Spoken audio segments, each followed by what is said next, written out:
tardes y gracias en principio por la invitación. Yo simplemente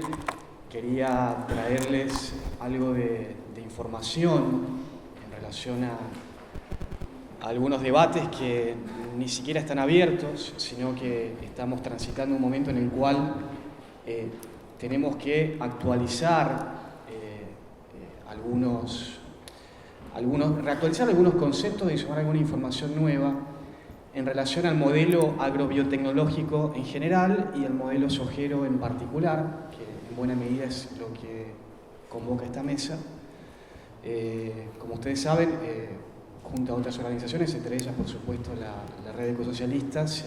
hemos el año pasado lanzado la campaña No nos patenten la vida, con un documento que se difundió mucho en su momento, que no solamente impugnaba la posibilidad de la modificación de la ley de semillas, una posibilidad por supuesto que sigue latente, sino que además traía al debate dos cuestiones que justamente se lograron instalar al debate, ¿no? La impugnación a la posibilidad de la coexistencia o la convivencia del agronegocio con la agricultura familiar o cualquier tipo de agricultura territorializada, y algo que necesariamente vamos a tener que discutir este año, me parece, o el año que viene tal vez, el rol que ha tenido el Estado, además de las corporaciones que todos sabemos, en la consolidación de este modelo, ¿no? En cómo se ha ido a través de los años legitimándose y sobre todo tratar de desnudar y desactivar los discursos que legitiman el rol del Estado como un impulsor de este modelo, ¿no? Tenemos que escapar un poco o desconfiar de esas miradas que con cierta nostalgia del estatismo, del viejo estado de bienestar de la posguerra, hablan de que el Estado se fortalece cuando empieza a tomar algunos roles netamente empresariales, de corte empresarial, con la agrobiotecnología. Recién acá Patricio mencionaba, por ejemplo, el caso de la soja resistente a la sequía, que es un evento que se preveía, cuyo lanzamiento comercial se preveía para el año 2016 o 2017, que nació de una investigación financiada por el CONICET a través de la doctora Raquel Chan, una biotecnóloga que estuvo formada afuera y que en alianza con Bioceres, la empresa que entre otras personas tiene a Gustavo Grobocopatel o a los Trucos de su directorio, una empresa biotecnológica que además maneja el INDEAR, el Laboratorio de Biotecnología de Rosario, que es muy conocido, que además tiene como director a Moisés Burachik, quien durante muchos años fue el que estuvo a cargo de la Comisión Nacional de Biotecnología, que es el organismo desde el cual se aprueban por resolución administrativa todos los eventos transgénicos. Es decir, cuando decimos resolución administrativa hablamos de que no se discute en ningún lado, o sea, es una norma de cuarto orden.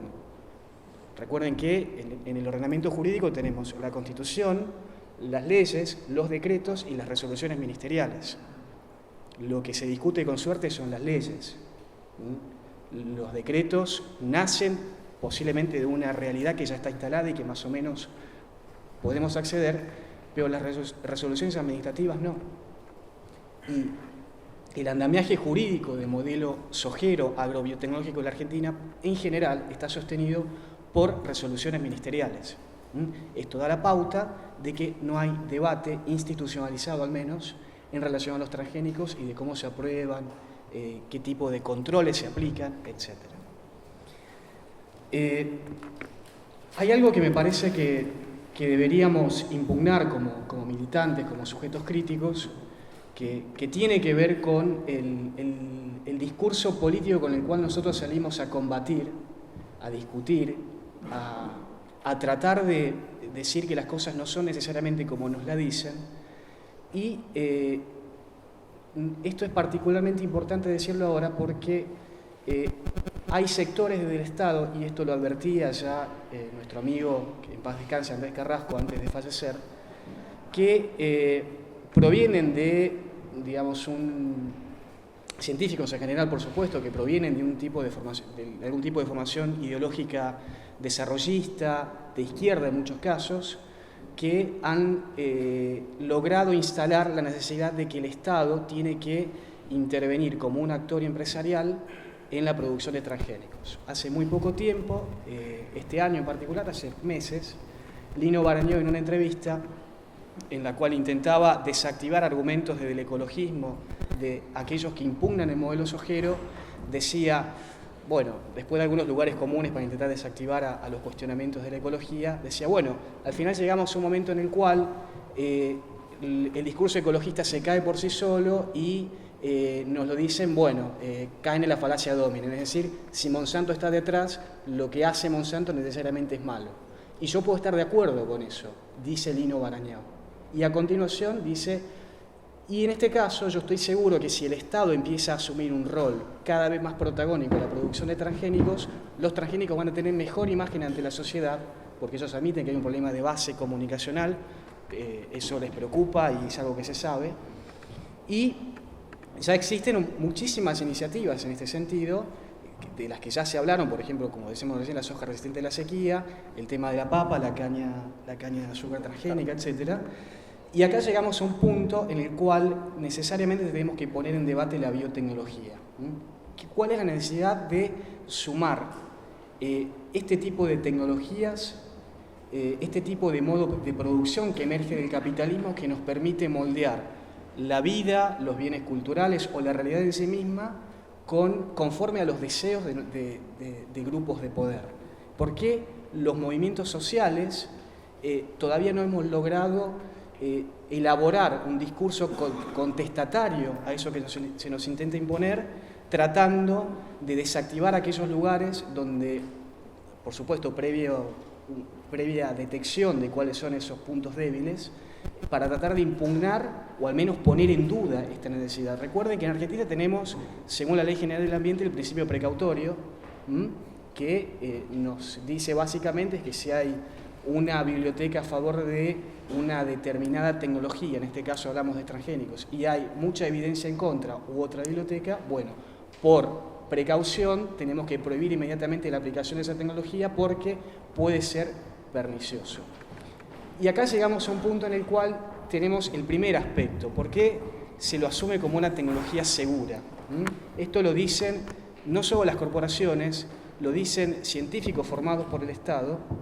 y muchas veces el ciudadano común lo repite acríticamente. Hay algo que tenemos que tener en cuenta, y eso tiene que ver con cómo han colonizado la forma de comunicar estas tecnologías. El primer punto es que desde la propia ciencia occidental hay cuestionamientos muy fuertes a la agrobiotecnología. Es decir, no necesariamente provienen esas críticas de saberes no occidentales o de el mero accionar de los movimientos sociales. Hay críticas que están silenciadas, que inclusive acá en Argentina están, bueno, el hecho de Andrés Carrasco es el ejemplo más acabado de esto, pero así hay muchísimos más. Por ejemplo, cuando ustedes escuchan de que hay cierto prejuicio con respecto al tema transgénico, que se oponen al progreso, otra vez aparece este discurso que impugna con los parámetros de la modernidad a aquellos que cuestionan estos supuestos avances. Para la biología, cuando se libera determinado factor al ambiente, para considerarlo seguro, tiene que transcurrir al menos una generación. Y la realidad es que en Argentina el modelo sojero agrobiotecnológico lleva 20 años. O sea, desde el vamos no podemos considerar seguro cuando ni siquiera sé cómo van a salir mis hijos, mis nietos o mis bisnietos. Tal vez ocurran los daños más visibles por esta tecnología a la cuarta generación, quinta generación, no lo sabemos. Hay evidencia, por supuesto, inmediata que está relacionada con los agrotóxicos, pero ¿qué sabemos de lo que ya algunos llaman la polución genética? Son consecuencias imprevisibles las que pueden ocurrir. Yo acá traje, por ejemplo, una entrevista que le hicieron a Jeremy Rifkin, que si no lo leyeron se los recomiendo que lo lean. Hay un libro que escribió que se llama El siglo de la biotecnología. Rifkin es un sociólogo y economista, uno de los primeros activistas ecologistas en Estados Unidos, que de hecho a fines de los 70 en la Academia de Ciencias de los Estados Unidos, cuando se estaba recién hablando de patentamiento sobre bacterias, con ese famoso caso de Chakrabarty y la General Electric, se presentó con unos activistas con una pancarta que decía no a las patentes sobre la vida. Cierta reminiscencia de la campaña No nos patenten la vida entronca con eso. Y Rifkin, en muchas entrevistas, a propósito de este libro, repito, El ciclo de la biotecnología, habla de que es posiblemente el mayor experimento de la humanidad y al mismo tiempo el experimento que tiene la mayor cantidad de consecuencias imprevisibles. Y eso todos los biólogos moleculares o biotecnólogos lo saben. Pasa que hay intereses económicos concretamente que hacen que esto se viva en un presente continuo. Los daños a una generación, 2, 3 generaciones adelante, no se computan. ¿Y qué es lo que está pasando para que nosotros aceptemos de cajón de que la materia viva o los seres vivos son cajitas donde se guarda información que puede ser mercantilizada, privatizada o patentada? Lamentablemente el Estado está asumiendo este tipo de discurso. Y bueno, no me quiero extender mucho, sería un tema bastante complejo de desarrollar, pero voy a consignar 4 aspectos por los cuales este discurso se va imponiendo cada vez más y que tiene que ver concretamente, y lo voy a cerrar con eso, con la posibilidad de la modificación de la ley de semillas. Primero, la necesidad de que el Estado asuma un rol con la biotecnología cada vez más protagónico tiene que ver con un tema concreto de divisas. Ustedes saben perfectamente que el modelo sojero, si por algo se sostiene en el tiempo, es por el contexto de los precios internacionales y por las divisas que genera, y bueno, y todo lo que se sostiene a partir de esas divisas. Después, el otro argumento es la promoción de la investigación y el financiamiento que pueden producir, digamos, si el Estado intercepta cada vez mayor renta de la producción de transgénicos, puede promocionar investigación científica, con las comillas del caso, ¿no? Recuerden que, por ejemplo, con la soja resistente a la sequía se habla de una patente que van a compartir una joint venture que van a armar Bioceres con Arcadia Biosciences de Estados Unidos y supuestamente Dow, que se va a sumar también, con el CONICET para financiar investigación. Después